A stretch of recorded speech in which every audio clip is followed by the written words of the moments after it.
હા, વનરાજભાઈ. વનરાજભાઈ અહીંયા જસદણના જસદણ જસદણનું માર્કેટ ઘણું મોટું છે. મેં ધાર્યું એના કરતાં મોટું છે. જસદણનું માર્કેટ અહીંથી થઈને ચાલુ થાય છે નવા બસ સ્ટેન્ડ સુધી. લગભગ બધી વસ્તુ મળી રહે છે હે ને?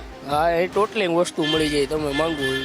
રોજની કેટલી વસ્તીની અવર જવર રહેતી હશે અંદાજે, જો તમને ખબર હોય? રોજની અહીંયા જસદણ માર્કેટમાં અત્યારે હાલની ગણો તો 1000 થી 800 થી 1000 છે. ગામડાવાળા અત્યારે શું છે, કોઈ કામમાં પડ્યા હોય એટલે કોઈ આવતા નથી. ગામડાવાળા કામમાં પડ્યા હોય, બાકી નોર્મલી વધારે થઈ જાય. ખાલી 800 થી 1000 માણસોની આવક જાવક રોજની ચાલુ. તો આટલી આવક જાવક રહી છે તો કોઈ સમસ્યા, કોઈ તકલીફ પડે રોડ નાના છે કે આ કઈ? તો એવું છે, અહીંયા જો પાર્કિંગનો પ્રોબ્લેમ છે, પછી ગટરનો પ્રોબ્લેમ છે. બાકી અહીંયા કોઈ પોલીસ ચોકી કે એવું કઈ છે નહીં. હાલતા ચોરીનો બનાવ બને. ચોરીના બનાવ બનતા હોય? બનાવ મહિનામાં 2 થી 3 વાર હોય જ ઓછામાં ઓછા. એટલે અહીંયા એક મિની પોલીસ ચોકી હોવું જરૂરી છે. પ્લસ સીસીટીવી કેમેરા નથી માર્કેટમાં. સીસીટીવી કેમેરા અત્યારે હોવા છતાંય કે કેમેરા નથી. સેફટી નથી પબ્લિક સિટીની કોઈ જગ્યાએ. તો ચોરીની સમસ્યાઓ બનતી હોય છે તો કોઈ કાર્યવાહી નહીં કરવામાં આવે? કાર્યવાહી થાય પણ કાર્યવાહી એક દી ચાલુ રહે પછી પૂરું. પછી પૂરું. આ સ્થિતિ છે જસદણની. જસદણની આ જ પોઝિશન ને મારી આ જ તમારી ઉંમર કેટલી? મારી ઉંમર 25 વર્ષ. 25 વર્ષ નાના છો મારાથી 2 વર્ષ. 25 વર્ષમાં નો યુવાન હવે તમે વોટ આપવા જશો, શું વિચારી જશો? મારે તો આજ માંગણી જે સ્વીકારે અમારી માંગણી પૂરી થાય પછી વોટ દેવાનું, એક જ વાત. નહીં દેવાનું? નહીં, વોટ તો આપવો પડે ને. વોટ દેવાનું કારણ તો વોટની સામે પબ્લિકની રજૂઆતે સ્વીકારવી જોઈએ ને સરકારને. આજ આ ભાઈનું ગયું, કાલ ઓલા ભાઈનું જાય તો એની જવાબદારી કોણ? નામ તમારું? અરે બોલો ને એમાં શું? નીતિન રામાનું છે. નીતિનભાઈ 26 26 આવશે. 26 તો ન કહી શકીએ આપણે, પણ મેન વસ્તુ તો જે આ ભાઈએ પ્રશ્ન કર્યો એ જ મેન વસ્તુ. તમારે ત્યાં હા, આજે ભાઈએ વાત કરી ને, પોલીસ ચોકી હા, એ મેન વસ્તુ એ જ છે આપણું કહેવાનું. તમારી ડિમાન્ડ એ છે? કેમ કે અહીંયા બનાવ મહિનામાં 2-4 વાર એવું બને. પોલીસ ચોકી હોવી જરૂરી છે, પ્લસ પાર્કિંગની વ્યવસ્થા નથી, પ્લસ માણસોની આ ગટરનું આ બધું શું છે કે તમે જુઓ કચરું હોય ત્યારે કેટલું પડ્યું રોડ ઉપર, કાઢીને રોડ સાફ કરીને અંદર નાખી દેવાનું, કોઈ ભરતું નથી. બરોબર, રોજે પોતપોતાના દુકાનવાળા પોતપોતાના કચરા ટોપલીમાં નાખે, કોઈ લેવા આવતું નથી તો એની રીતે બજારમાં ફેંકી દે. બીજું તો શું કરવાનું? તો આ ડેવલપમેન્ટની જરૂર છે એમ ને? કેમ કે વેરો તો બધા ભરે જ છે ને, તો ન ભરતા હોય તો કયો? વેરો તો બધા ભરે. તો પછી એક આ જ મેન વસ્તુ છે. ચૂંટણીમાં શું લાગે? એમાં તો બીજેપી આટલી બધી સમસ્યા છે તો એ બીજેપી તો એ તો મેન વસ્તુ શું છે કે મોદી સરકાર તો બરોબર છે, નીચેના બધા માણસોને શું સમજવું? એની નીચેના જ છે ને મેન.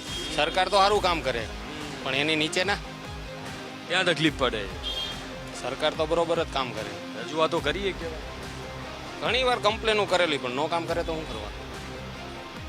કમ્પ્લેન તો થતી જ હોય. કેમ કે અમે રોજ આ લગભગ 2-4 વાર કીધું છે અહીંયા ટોયલેટ સાફ નથી થતું. મેન વસ્તુ એ 4 બનાવેલી છે, 4માંથી એકેય સાફ નથી થતું. છેલ્લા જે 6 મહિના થયા, 6 મહિના અંદર જવાય એવી પોઝિશન નથી. તમારે વિધાનસભા ક્ષેત્ર કેવું લાગે ખબર હોય તમને? વિધાનસભાની નહીં ખબર હોય ને? લોકસભા તો રાજકોટ લાગે છે તમારે. પરસોત્તમભાઈ ઉમેદવાર છે તમારા આ વખતે. મેન ટૂંકમાં આ પ્રશ્ન મેન વસ્તુ છે. તમારી દુકાન અહીંયા ઇલેક્ટ્રિકની એમાં કેવો ચાલે ધંધો રોજગાર? ઠંડુ ઉનાળો છે ને, ઉનાળામાં ઠંડુ છે. કે અત્યારે તો હું એક માણસો પાસે પૈસા ક્યાં? પૈસા નથી ને, મેન વસ્તુ એ. માર્કેટમાં પૈસા નથી એમ ને? ત્યાં હું વાત કરતો હતો તો મને એવું કીધું તમારે કઈ બી હોય ને તમને અહીંયા જોરદાર જવાબ મળશે અશોકભાઈ જોડે. બારામાં કોઈ બી બારામાં મને એમ કહો તમારે શેના વિશે બોલવું? બોલવાનું શું હોય? અત્યારે કોઈ જાતનું જસદણમાં જુઓ તમે કે આજે આ મૂત્રની બાજુમાં રહીને જે પે એન્ડ યુઝ આજે એકવાર સાફ નથી કરી. પાલિકા બનાવ્યું ને તે દિવસની જ્યારે સફાઈ કામ કર્યું હોય ત્યારે અમે 10-10 રૂપિયા ટોટલ બધા કાઢી અને સફાઈ કામ કરીએ છીએ. નથી પાણીની સુવિધા નથી. અત્યારે તમે જો લેડીસે જાય છે અને જેન્ટ્સે જાય છે. આ જ સમસ્યા છે. હા, અહીંયા સમસ્યા. હા, બીજી શું સમસ્યા? બીજી તો કંઈ નહીં. અમારે જે અહીંની સમસ્યા છે એ કઈ છે. આ માર્કેટ તો મોટું છે જસદણનું. જસદણનું માર્કેટ મોટું છે પણ કાંઈ કામ તમે જોઈ લ્યો ને. પણ આમાં શૂટિંગ લ્યો સર, આ સાઈડ હોતે બધું બતાવો તમે. બધું બતાવીશું આપણે, કોઈ ટેન્શન નથી એમાં. તો મત આપવાનો? મત તો આપવો પડે પણ આમાં શું કરીએ? મત દેવા જઈને શું કરીએ કયો તમે? મજબૂત વિપક્ષ છે આપણે.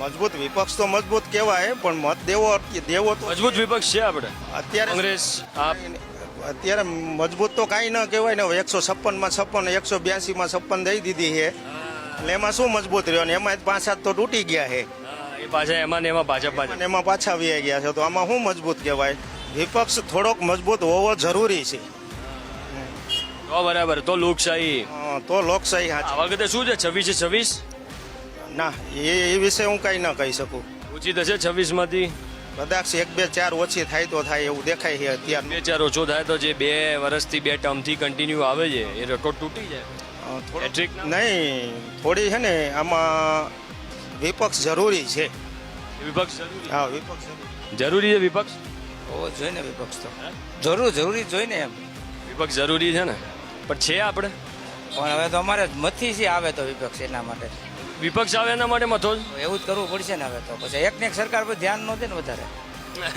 એકની એક સરકાર પછી વધારે એમ થાય કે આ લોકોને જોઈ છે એમ. લોકો શું જોઈને વોટ આલતા હોય છે મોદીને જોઈને ઓનલી મોદી સાહેબ એમનું કામ તો બરાબર છે તો બરાબર જ છે તકલીફ ક્યાં પડે આ નીચલા લેવલે પહોંચતું નહીં તો જસદણના લોકો સાથે આપણે વાત કરી અને જસદણની જનતાની ક્લિયર ચોઇસ પણ જાણી થોડી ઘણી તકલીફો છે અહીંયા એમને બેઝિક નીડ જે માર્કેટમાં તકલીફ હતી એ કહી માર્કેટ યાર્ડમાં આપણે વાત કરી તકલીફો જાણી આવી જ રીતે જસદણમાં જેમ આપણે ફર્યા લોકોનો મત જાણ્યો એવી જ રીતે આખા ગુજરાતમાં આપણે ફરવાના છે ને હવે આપણે સુરેન્દ્રનગરમાં મળશું સુરેન્દ્રનગરની જનતાની ક્લિયર ચોઇસ જાણવાના છે ને એટલે જ તમે જોડાયેલા રહેજો ન્યૂઝ કેપિટલ ગુજરાતની સાથે.